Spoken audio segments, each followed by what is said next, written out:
Hello and welcome back to the second episode of How I Met Your Golden Age of Cinema. Golden Age of Cinema that no one asked for. This is a very famous time in Turkey where a place called Clipchamp made hundreds and hundreds of movies with very, very famous characters. Few characters, we will run into this problem later, but nevertheless very, very famous. Over 90% of the people in Turkey knows the people that I'm watching now.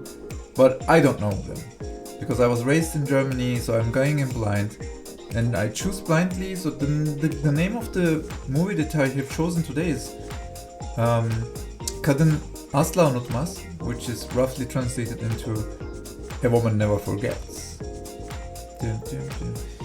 And the movie is from 1968, and is starring our girl Hülya Koçyiğit again, as in the first one. It's a huge coincidence. And this movie also starts with her being in a huge mansion. It's interesting.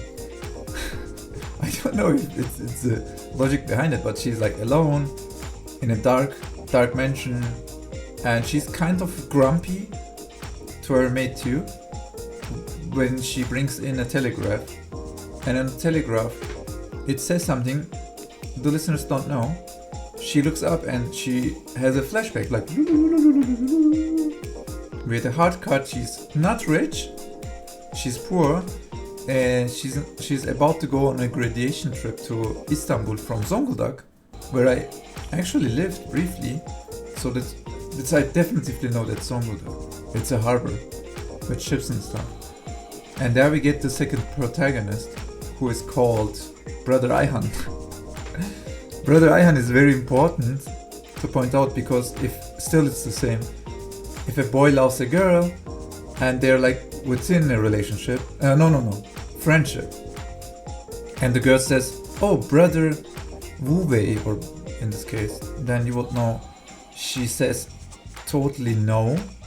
She understands your feelings and says no, but in return still allows you to be within her friendship and supporting her. That's okay for her, as long as you're okay with it too. But he is then like, never. I am not here to judge, but maybe Brother Ayhan is more fitting than he thinks. And then they are on a second 2-week graduation trip to Istanbul. Do you think you could recognize the spot if you're watching it on YouTube? Look at this place, it's totally empty. And look at Istanbul now. Holy moly. And there is a stalker behind the scenes, all as well, who is like taking pictures of her all the time. And it's an interesting hobby to have, just taking pictures of secondary school girls, which I'm like, so that was the 60s of Turkey. Okay. And then she totally fits for him.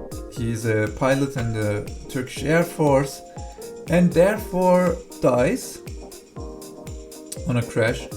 Yeah, you know how it goes, right? Like pilots and crash. And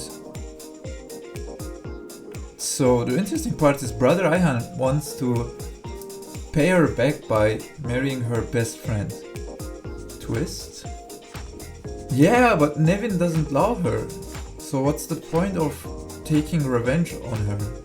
She's not interesting anyway. So let's say I have no interest whatsoever in motorcycles, and then my brother is like, when we were young, you didn't want to spend money on motorcycles, and look at me, I have a Harley Davidson or whatever, and I will be like, I'm devastated. So, but twist. Our bro Errol is back from the Turkish Air Force and having a date with her for he's there in Zonguldak for 3 days, and they're having like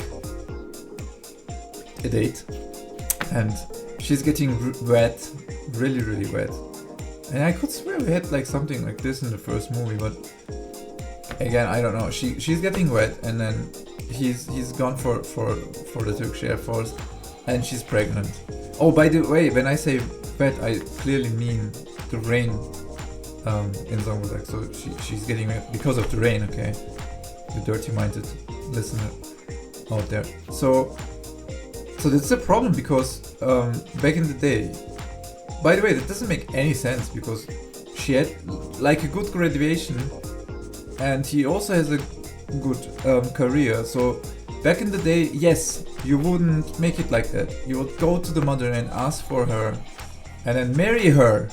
And we are in like about 30 minutes in. And then she goes to Izmir to a doctor who was a friend of her dead father and gives birth to the child. The idea of her is go back in the evening to Zonguldak, like in the night, to be honest, and place the baby to the door of her best friend, who is now married to brother Ayhan. And in the morning, the first thing that she wants to do is go there right in the morning before breakfast, and it's like, oh, I've been away for 9 months. What a coincidence. Oh, you have a baby on doorstep? Can I have it? And she expects this person to say, yeah, choose one of the 3 childs on the doorstep. And she's like, oh, okay, tough. I will choose you. And of course, that's not working this way. What happened was, right when she left, also her friend got pregnant to brother Ayhan. And right now, in that day that she returns to Zonguldak, she's giving birth to a dead child. But she doesn't know that yet. So the doctor who was in the state hospital has a great idea of, what, you have found a child? So why are we thinking about this twice? We can just switch the dead baby with the living baby and put the dead baby on the door. So the next morning she comes back and there is a newborn child. And she's like, oh, can I have it? And the best friend's like, what the fuck? This is my child. You bitch. And then she's like, no, that's my child, and cries and tells Nervin tells to her friend, you can feel it too, right? And then she's like, yeah, but you know what? Brother Ayhan has married me just to take revenge on you. And I do understand, I can feel that it's not my child, it's your child. But I will take revenge. Which twist are we now? Third, fourth twist? But by not giving it to you.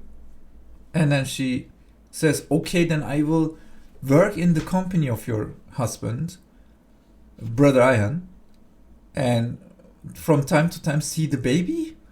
And that's the plan? Like, what? And that's of course not working out for no one. And then she has another plan, and I'm like, okay. And the plan is to get very, very rich and buy off the company of brother Ayhan, and therefore see the baby more often. And that's the only plan that she can have at this moment. So she goes to Istanbul, I guess, and turns out to be a very famous singer, incredibly rich, and wanna buy off the company, and also consults a lawyer who then tells her, oh, that's your child, no problem, we can take the child. Do you want me to take the child? Should I go grab the child? And she's like, no, that was my best friend, I want to do it like in person with her, and tells this things, but gives her the option of giving her so much money that brother Ayhan can save the company in return of the child. And she's like, okay, and gives him the child, and gives her the child. But the child doesn't wanna. The child has this incredible, cool scene where she brings him into his room, and he's like, "Wait a second, that's not my bed." Goes to the table, and that's not my toy. And then, and you are not my mother. And I'm like, what? I don't know. It was weirdly set up into this scene.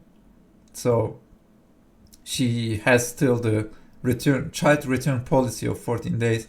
So she returns the child to her best friend. And then now we get back to the future. So this time for good. And so Back to the Future was then therefore Turkish movie first. You have heard it first, guys. And then now we know why she's unhappy for the last, if you believe it, 12 years. Because when she brought back the child was 8 years old. Now he's 20 years old. And the Telegraph says, hey, stop. I'm your best friend, stop. Therefore, I want to give you the opportunity to see your son, stop. For 3 days, stop. So she goes back to the cellar where there is a creepy picture of her husband.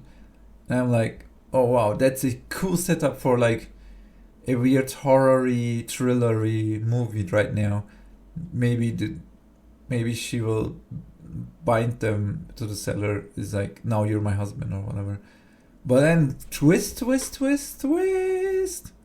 The child looks exactly the same as the guy in the picture, who was Errol in the first place. Like, what the fuck? And then my mother told me to see you. I don't know why, but by the way, I'm gonna marry. And her best friend has the idea of letting the child marry in Nervin's house.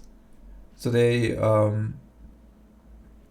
can clearly see there's like it goes towards an happy ending here, where everybody's like back to normal, I guess.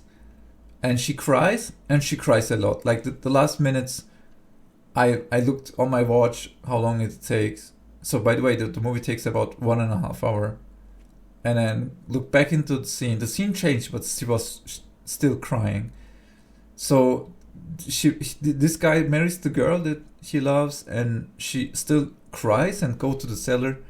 He follows her, Nervin, and sees this picture of his dead dad. And I would be like, why do you have a picture of me on your wall? You creepy old witch. And then I would call the police, but he's like, you're my mother, and then hugs her, and that's the happy end of the movie. And I'm like, wow, he jumped into an interesting conclusion there, because he didn't know. And look at this picture of the guy on the wall, and then to him it's like the same guy without a fake mustache. It's hilarious. Like the number of twists and the conclusion, it was amazing. Who's the good guy? Who's the bad guy? And the stalker just was the stalker, made her pregnant, and we as a listener should believe that he's an incredible good guy. And I'm not sure if I understand that. And then the best friend of her is getting married to brother Ayhan, which had clearly an interest into Nevin, and then knows that he doesn't love her and just want to marry her to take revenge. Is then, yeah, maybe I think that's more normal than everything else. And with this baby switcheroos, the idea, maybe you can come up with a better plan. I hope you enjoyed. I hope you did understand what's going on. So maybe you can give an interesting point of view in the comments. And you turn in next time. Maybe it will be different. See you. Bye.